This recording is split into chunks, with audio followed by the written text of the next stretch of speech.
दशमलव में गुना का ट्रिक क्या होता है, गौर से समझिए इसको। अब दशमलव में यहां पर दशमलव 003.0009 ऐसा करके है। आप अभी दशमलव को भूल जाइए, दशमलव को भूल जाइए। दशमलव को भूल गए, बचा क्या 3 और बचा 9, तो 3 9 में क्या हो गया 27। ठीक है। अब दशमलव में अगर गुना हो तो दशमलव के बाद 3 अंक है और दशमलव के बाद कितना अंक है 4 अंक, तो दशमलव के बाद 7 अंक होगा। ध्यान रखिए, दशमलव के बाद 3, दशमलव के बाद 4। गुना में दशमलव का स्थान क्या होता है, जुट जाता है। तो दशमलव के बाद 3 है, दशमलव के बाद 4, तो दशमलव के बाद कितना होना चाहिए 7 अंक होना चाहिए। अभी दशमलव कहाँ है, यहाँ। किसी भी मान्य अंक में अगर दशमलव नहीं है तो उसके दाहिने तरफ सबसे आगे विराजमान है। ठीक है। दशमलव को इधर लेके चले जाइए, दशमलव को इधर लेके चले जाइए, तो दशमलव के बाद 7 अंक होना चाहिए। तो दशमलव के बाद 2 अंक तो है ही, पीछे में 1 2 3 4 5 अंक डाल दीजिए, यहाँ दशमलव डाल दीजिए, और दशमलव से पहले कुछ नहीं है तो 0 डाल दीजिए। तो 0.5 को 0 और 27 हो गया, यानी 2 7 हो गया। ये आपका आंसर हो जाएगा। समझ में आया बात। यानी दशमलव के बाद अगर 3 अंक इधर है 4 अंक इधर है तो जुट के 7 अंक हो गया, और नॉर्मल जो 9 या 27 था वो कर दिए। उसके बाद दशमलव के बाद 7 अंक, तो 2 अंक तो है ही, और पीछे में 5 अंक देना है, आगे नहीं देना है। ये बात भी ध्यान रखना है, आगे नहीं देना है, पीछे देना है। क्यों?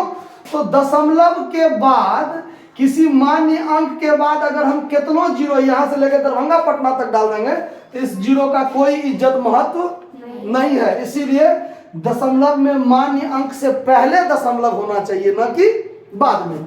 वैसे ही यहां भी आप देखिए, यहां 4 है और यहां दशमलव के बाद 0008 है। दशमलव को भूल गए, 8 चौक 32 हो गया। दशमलव के बाद इसमें एक भी अंक नहीं, दशमलव के बाद इसमें 4 अंक, तो दशमलव के बाद 4 अंक होगा।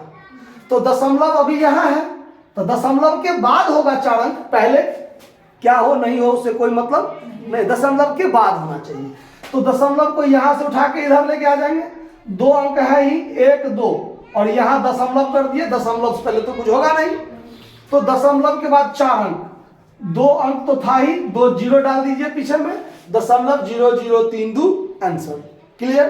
फिर एक बार समझिए, दशमलव के बाद 2 अंक, दशमलव के बाद 5 अंक, तो दशमलव के बाद कितना अंक होगा, दशमलव के बाद 7 अंक होगा। तो सबसे पहले दशमलव को भूल जाइए। 25 चौका 100, 25 चौका 100, 100 लिख दिए हम।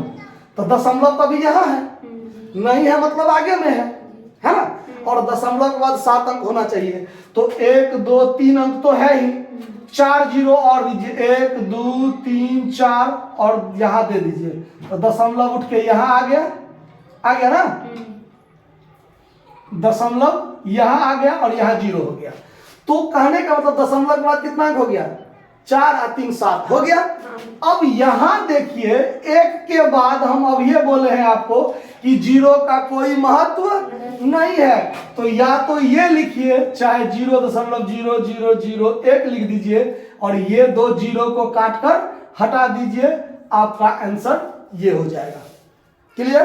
तो ऐसे ही आप लोग बनाकर देखिए, 2.5 गुने 0.43 ऐसे करके आप लोग गुना कीजिए। अगर मुजबानी गुना नहीं होता है तो गुना करके देखिए, उसके बाद बनाइए।